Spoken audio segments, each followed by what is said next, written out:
want to go from chronic dieting to food freedom, then stick around, because in this video I'm going to explain to you what intuitive eating is and how to start implementing it into your life today. Hello everyone and welcome back to my channel. My name is Clementina and I do health and wellness content here on YouTube. I also graduated with a bachelor's degree in nutrition sciences and a master's degree in food chemistry recently. Today we're diving deep into the topic of intuitive eating. For a lot of you, it probably seems unrealistic to start eating intuitively because you have a history of dieting, restrictive or disordered eating. Today we're going to be covering some of the research that's available, and then we're going to go more into depth into the origin of intuitive eating and some key principles to follow. Intuitive eating suggests that you are eating completely in tune with your internal physiological cues. You can really register when you're feeling hungry. You stop eating when you're feeling satiated. You also do not have any restrictive thoughts around foods, and you eat anything that you would technically crave, although crave is not the perfect word for that. It's more like what your body feels that it requires right now for it to feel its best, which implies that the foods that you're eating would be generally more nutritious. Therefore, intuitive eating implies that by following all of these internal cues of yours, you would be achieving a healthy body weight, also getting into a healthy mindset around foods. There have been studies that compare intuitive eating to other ways of eating, mostly disordered eating behaviors. One study investigated people that were reporting themselves to be either intuitive eaters or emotional eaters, also ones that follow restrictive eating principles. The researchers usually differentiate between dieting and restrictive eating, since dieting is eliminating foods or just reducing the amount of foods for a period of time. Restrictive eating is more of a chronic process, since you restrict certain food groups or you just restrict the amount of food over a longer period of time. Both of these principles, dieting and restrictive eating, have been supported by the research to be a lot of the time ineffective and actually have been linked with higher body mass indexes, and also the incidence of obesity and other kinds of health problems is also higher. A theory behind this is that because of the restrictive nature of dieting and restrictive eating, if a person fails at following one of these approaches strictly, then that leads also to a lower self-esteem because of the failure feeling, which therefore results in emotional eating behaviors. So you eat to alleviate these discomforts, these negative emotions that have arisen from you failing. Intuitive eating in different studies has been linked actually to a lower body mass index compared to dieters, restrictive eaters and emotional eaters, also a lower incidence of obesity, which are also correlated with lower incidence of diabetes type 2 and cardiovascular disease, decreased insulin sensitivity and so on. One study investigated the impacts of intuitive eating over a period of 8 years on people that were first in their adolescence and then into young adulthood, and this research found that these people that were reported to be intuitive eaters had experienced some protective effects from the intuitive eating that led to them not being binge eaters into their young adulthood. They also had lower odds of depressive and anxiety symptoms, also higher self-esteem and better body image. As a conclusion of all this, we can say that intuitive eaters tend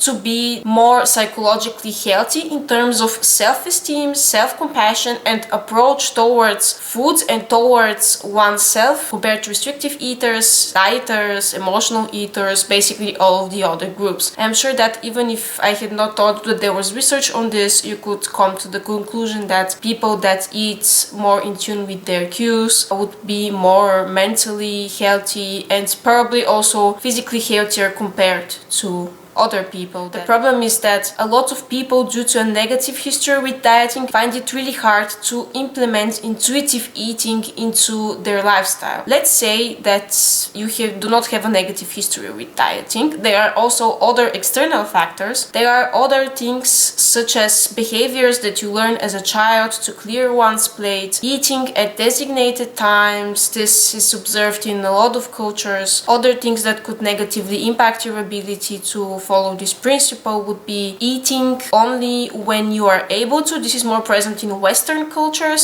since because of the busy lifestyle, also workplace rules, fixed break times, you are supposed to eat at a specific time. Because of culture also would promote distractive eating, which is opposed to one of the main principles that I'm going to be talking about later, which was mindful eating. Eating while distracted, either with entertainment or you have something to tend to and you do not find time, so you do it while you're eating, does not help you stop eating when your internal cues tell you that you're satiated, since you're not present in the moment. Other societal pressures could also negatively impact your ability to start intuitive eating, such as pressure from family or friends to eat a certain way. A lot of times pressure is being put on the individual by the people that technically are closest to you, such as your own family members. But before you start working on the external factors, you need to start working also on your internal dialogue with yourself. The term intuitive eating was for the first time presented in a book which was published in 1995 by Evelyn Tribole and Elise Resch. This book was called Intuitive Eating, a revolutionary program that works. Another thing I forgot to mention is that intuitive eating and the whole anti-dieting movements, along with health at every size body positivity movement, are actually not that tightly correlated. They're not the same thing, since intuitive eating really omits any kind of discussion that relates to weight, and it focuses more on making choices that would nourish your body, while other movements such as the body positive movement promote that health at every size is possible, and it has kind of a more bigger focus on weights, while intuitive eating places a large focus on the inner world of the individual. Although some researchers suggest that intuitive eating would lead to one maintaining a healthy body weight and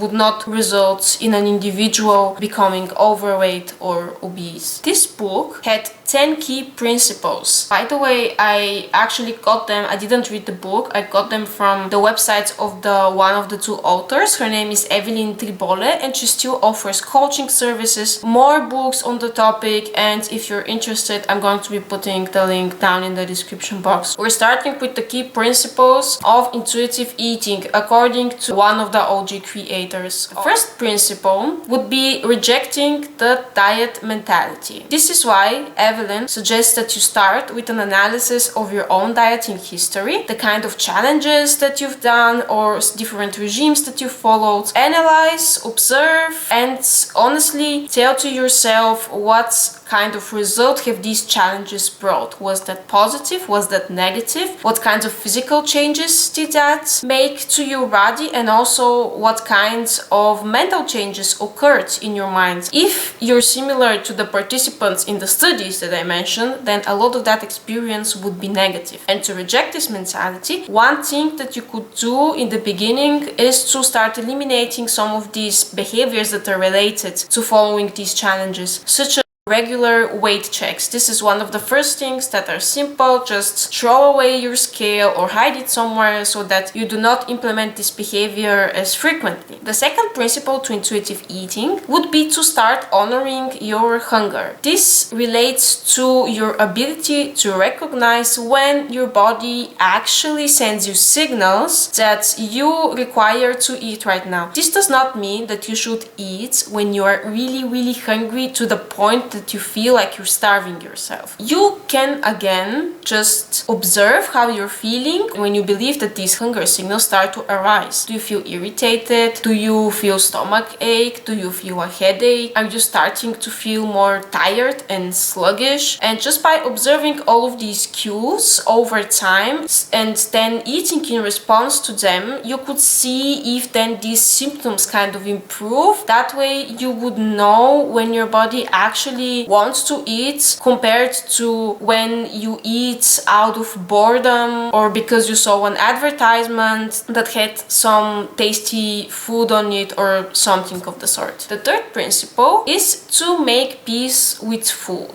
It relates to starting to implement foods in your eating routine that you would normally, let's say, be scared of. This sounds to me as some sort of exposure therapy. It's something that usually would lead to the emergence of negative thoughts in your head, and then also observe how you feel after eating that. Do you feel guilty? Do you experience temporary satisfaction from that? The fourth principle is very similar to the third principle, and she called it challenging the food police. This relates to the idea that there are no good or bad foods. There are just more nutritious and less nutritious foods, but all foods are just foods. You can eat all of the food group. This is about fighting your limiting thoughts and beliefs, observing your feelings again. Also observe how do you speak to yourself when these guilt feelings start to arise, if you're experiencing any, let's say. You need to find a way to reduce the kind of negative self-talk. She did not put any information as to how can you fight these thoughts and beliefs. You can write them down if you think that would help you, just to kind of let everything out, see them on paper, and realize that having this much of a stressful negative self-talk regarding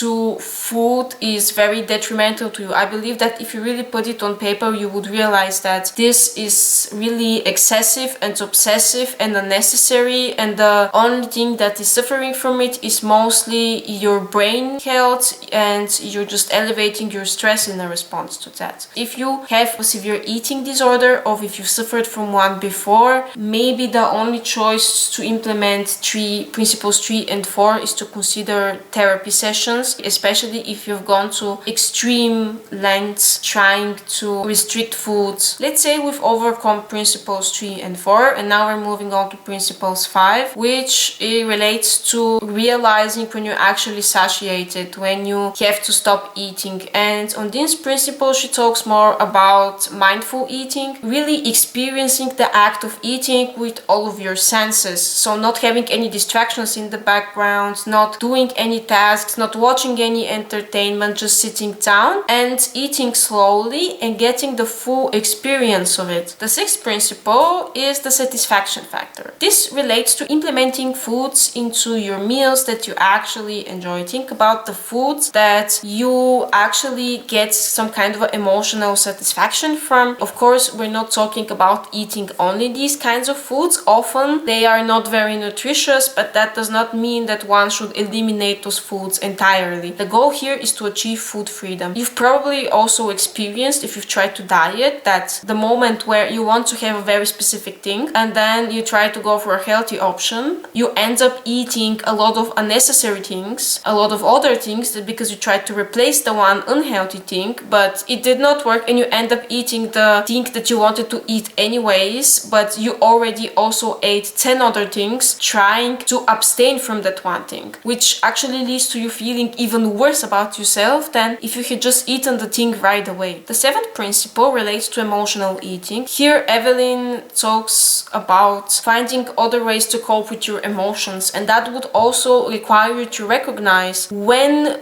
do you perform any acts of emotional eating. When hunger arises specifically after an emotion, you need to observe this emotion, if it's pleasant, unpleasant, or if it's a neutral emotion. Think about, am I actually hungry, or do I get this craving right now because I want to cope with something? There are other practices that would bring you relaxation, such as meditation, going out more in nature. Also exercise for some people has a very positive effect. Reading, playing with pets, spending times with loved ones. There are so many strategies that would improve your mental health that do not involve eating. Principle number 8 relates to respecting your body. Here what the author meant is that you have to start imagining your life as if you did not have any negative self-body image, and think about the things and the way that your day would go if you were not worried about your physical appearance, especially in relation to your weight and your size, the things that you would be able to do, the experiences that you would like to have. You really need to start working on appreciating yourself and the things that your body does for you with more compassion. Of course, I know that this requires a lot of work. This is why the principles are kind of like in an order that after you've accomplished one thing, you move on to the next, you move on to the next. Principle number 9 is implementing types of exercise that also make you feel good and not something that just would get to you specific aesthetic goal. If you do not enjoy that type of exercise, then you should probably abstain from it. You need to observe what exactly kind of physical activity brings you joy. Is that taking a hike? Is that riding a bike? For a lot of people that is also strength training, but not for everyone. That would also lead us to the final principle, the 10th principle, which is to practice gentle nutrition. By that she means getting in tune with what your body signals you that would be nutritious for it. She believes that your body can send you signals for the foods that it also physically needs. We're not talking about the foods that mentally you feel like you need to have right now. You need to start observing your body more closely, how it physically responds to different meals that you're having. Do you feel energized for a longer period of time? Do you feel content? Or do you feel a crash after a short period of time? You would probably intentionally reach towards more nutritious foods. We're familiar with the fact that high sugar foods tend to cause glucose spikes and then crashes. Therefore, you would not be feeling energized for a longer period of time. This is a process and the progress is important. Having one snack that was not the most nutritious, let's say, or it did not provide you with a lot of energy is not going to cause you a nutrient deficiency. Try step by step to find the foods that nourish your body the right way. Thank you so much for watching this video. I hope that you learned something new today. Let me down in the comments below if there is a specific topic that you would like me to do next, and I'll be seeing you next time.